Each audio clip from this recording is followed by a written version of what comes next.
na historia fupi ya uchimbaji wa madini ya Tanzanite. Uchimbaji wa madini Tanzanite kwa ilivyo kwa madini mengine umekuwa ni hatarishi kulingana na mazingira ya kazi, kuwa na vumbi, hewa chafu, na miamba, moshi na mlipuzi, yani toxic, na maji mfu yanayokuta kwenye miamba ya kemikali mbalimbali ambayo ni adui wa afya ya mazingira. Tanzanite kama ilivyo kwa madini mengine ya vito uchimbwa kwenda chini ya ardhi, underground mining, kwa kutumia vifaa kazi, yani digger, drilling jacks, ambao hutoboa miamba na kutoa vumbi ya nyembamba ambayo kitaalamu wanaita fine dust. Kushindilia baruti ambazo nazo hutoa moshi wenye viashiria sumu toxic, na kutumia mashine ya kupelekea upepo chini mgodini, yani compressor, ambao pia huchanganyikana na chembechembe za hydraulic oil kwenye vifaa kinachochuja hewa na oil tajwa hapo juu, yani separator. Mazingira hayo ya kazi yamekuwa hatarishi kwa wachimbaji ikiwa hawajavaa vifaa maalum vya kujikinga, protective gears, wakati wa kazi.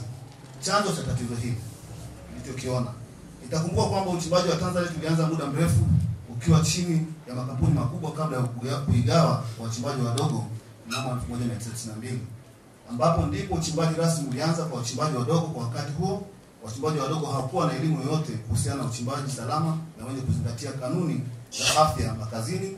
Kipindi hicho mazingira yalikuwa mabaya, kwani kulikuwa hakuna nyumba za kupumzikia wafanyakazi, vyoo vya kujisaidia, utoaji huduma hasa mamalishe haukuwa mzuri, kitu kilichopelekea kuibua magonjwa mbalimbali yakiwemo mlipuko kama kipindupindu na homa ya mapafu, yani pneumonia, kutokana na baridi. Sababu nyingine ni kama zifuatazo: ukimbizaji wa njia. Unaposikia jirani anazalisha, yani pasati, hii ni moja ya sababu kubwa ya kupata ugonjwa wa kifua kikuu, yani TB, na silika, kwa kitaalamu wanaita silicosis, ambapo wachimbaji hufanya kazi kwa kukimbizana, ikiwa ni kuchoronga kwa haraka, huku baruti ikishindiliwa kulipuka wakati kuchukua muda mfupi sana kusubiri moshi kabla ya kwenda na kuanza kuchoronga tena. 2. Kukaa chini mgodini masaa 24. Kulikuwa na tabia baada ya migodi kuweka wafanyakazi hao chini kwa muda wa siku 2 hadi 3. Hii husababisha wafanyakazi kufuta hewa chafu kwa muda mrefu, ambayo na chembechembe za vumbi, moshi na oili inayotokana na hewa ya mashine ya upepo. 3. Ufanyaji kazi bila vifaa maalum.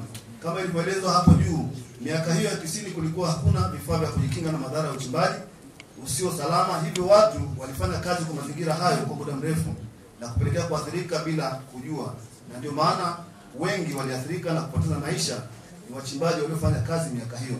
Maji migodini. Chini ya migodi kuna miamba ambayo ina maji, na maji hayo huchanganyikana na kemikali za madini mbalimbali ambayo mengine ya asidi, hivyo hutoa hewa chafu, hydrogen monoxide, ambayo huua kwa muda mfupi au kusababisha mapafu kupata athari ya kudumu, yaliyobainika kwenye ziara yetu. Katika ziara hiyo chama kimebaini kwamba kuna wagonjwa 41 wanaougua TB na silika, yani silicosis, 22 wakiwa na wagonjwa wa TB pekee na 19 wakiwa na wagonjwa wa silicosis. Chama pia kilihoji kila mmoja ili kujua walianza kumua lini. Ni mahojiano kama yafuatavyo: wagonjwa, jina mmoja anaitwa Amiri Kidongo, kazi mchimbaji Iraq Mining, muda wa kulazwa mwaka mmoja. Ndio wengi, na tamkabidhi taarifa hii mkuu wa mkoa baada ya kumaliza. Pia mheshimiwa mkuu wa mkoa, tulikuwa tuna pendekezo kama chama, kwa sababu mapendekezo na ushauri, serikali iwekeze kwenye kujenga kituo cha afya ndani ya ukuta, jambo la kwanza. Na pili, tunapendekeza kwamba serikali ichukue hatua za makusudi za kutoa elimu ya afya mara kwa mara ndani ya ukuta, sehemu nyingine za uchimbaji na athari za nchi. Tunapendekeza pia kupambana na magonjwa mfumo wa hewa migodini, hatua za awali pekee maji kwenye migodi ya Tanzanite, ili wachimbaji waweze kutumia wakati wa kazi na kuua vumbi na tishio kubwa kwa afya ya wachimbaji. Taasisi zingine za afya, hususan kitengo cha TB na magonjwa mengine ya mfumo wa hewa, tunapendekeza kwamba kuwa na msisitizo wa kanuni katika kutumia vifaa vya PPE, personal protection equipment, katika kila mgodi. Hitimisho: kipitia kwa makini takwimu za wagonjwa hapo, utaona kuwa asilimia zaidi ya 70 walioathirika zaidi ya waliokuwa wanachimba zamani miaka 1990 mpaka 2010, wakati hakuna elimu ilikuwa ikitolewa kwa uchimbaji salama. Mnamo mwaka 2017, wakati umefanyika mabadiliko ya sheria za madini, kulikuwa msisitizo kwenye kusimamia na kuanzisha kitengo cha usalama, afya na mazingira mgodini. Kulikuwa na kufungua asilimia kubwa ya takwimu za ajali, magonjwa na vifo migodini. Tunaamini ikiwa kutakuwepo na usimamizi mzuri na utaratibu, magonjwa haya yatakuwa yamepungua kwa kiasi kikubwa. So Mheshimiwa Mkuu wa Mkoa, tunashukuru. Hii ndio taarifa yetu fupi ambayo tulikwenda kuipata kule Kibomoto, na tunaamini kabisa kwamba tarehe 9 mwezi wa 10 ulikuwa kule, na baada ya hapo ulituagiza kama chama tuende tukaone wagonjwa hao.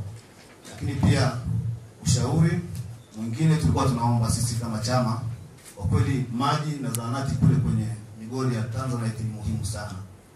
Na nilikuwa nataka pia kushauri, niko tayari kama mwenyekiti wa chama, lakini pia kama msaidizi wa mkurugenzi, tuna kisima pia pale, kama kuna utaratibu wa haraka utakafanyika pale ndani ya ukuta.